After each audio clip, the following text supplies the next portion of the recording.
দৌরাজপুর শ্রী শ্রী রামকৃষ্ণ আশ্রমে শুরু হলো শারদা কাত্যায়নী অর্থাৎ দুর্গা মায়ের পুজো। এখান থেকে প্রার্থনা করা হচ্ছে বাংলাদেশের শান্তি ফিরুক। দৌরাজপুর শ্রী শ্রী রামকৃষ্ণ আশ্রমে বছরের বিভিন্ন সময়ে মা শারদাকে বিভিন্ন রূপে পুজো করা হয়ে থাকে। এখানে মা শারদাকে কখনো লক্ষ্মী, কখনো সরস্বতী, আবার কখনো দেবী কালী রূপে পূজিত হয়ে থাকেন। ঠিক তেমনি আবার তিনি পূজিত হয়ে থাকেন শারদা কাত্যায়নী অর্থাৎ দুর্গা রূপে। এই পুজো আজ থেকে শুরু হলো এখানে।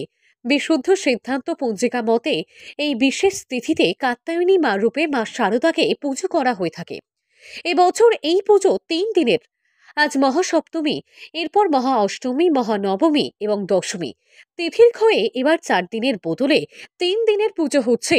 এই পুজো দেখতে বহু ভক্ত দৌরাজপুর রামকৃষ্ণ আশ্রমে আসেন। দৌরাজপুর শ্রী শ্রী রামকৃষ্ণ আশ্রমের শীর্ষ সেবক স্বামী সত্য শিবানন্দ মহারাজ জানিয়েছেন, আজ থেকে দুবরাজপুর শ্রী শ্রী রামকৃষ্ণ আশ্রমে শ্রী ঠাকুর সত্যানন্দে প্রতিষ্ঠিত শ্রী শ্রী শারদা কাত্যায়নী মায়ের পুজো শুরু হয়েছে। 1942 সালে শ্রী ঠাকুর সত্যানন্দদেব এই পূজার প্রচলন করেছিলেন। এখানে জগন্মাতা শ্রী শারদা মাকেই আমাদের দেবী কাত্যায়নীতে পুজো করা হয়। আজকে মহাসপ্তমী পূজা এবং বিশুদ্ধ সিদ্ধান্ত পঞ্জিকা মতে এবছর 3 দিনে মায়ের পুজো সম্পন্ন হবে।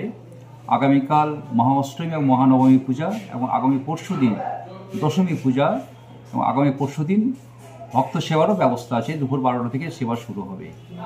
এই পুজো উপলক্ষে বিশ্ব কল্যাণ যজ্ঞের পাশাপাশি ভক্তদের প্রসাদের আয়োজন করা হয়ে থাকে।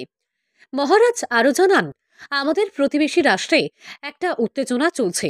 আমাদের মায়ের কাছে প্রার্থনা মা সেখানে শান্তি বিরাজ করুক, সেখানে সম্প্রীতি সৌহার্দ্যের বাতাবরণ তৈরি হোক, সবাই যেন আনন্দের শান্তিতে বসবাস করতে পারে। এই প্রার্থনা মায়ের কাছে বিশ্বের শান্তি, স্বস্তি, কল্যাণ নেমে আসুক, সবাই ভালো থাকুক, সুস্থ থাকুক, আনন্দে থাকুক। পাশাপাশি এই পুজোকে কেন্দ্র করে এখানে অভিদানন্দ মেলার আয়োজন করা হয়ে থাকে। এই মেলা 12ই ডিসেম্বর থেকে 19শে ডিসেম্বর পর্যন্ত এই মেলায় নানান রকম দোকানদানি ও নাগরদোলা বসে। পাশাপাশি মেলা উপলক্ষে দুবরাজপুর রামকৃষ্ণ আশ্রমে যাত্রা, নাটক, কীর্তন, বাউল গান, বাচ্চাদের সাংস্কৃতিক অনুষ্ঠান সহ আরো অনেক কিছু হয়ে থাকে।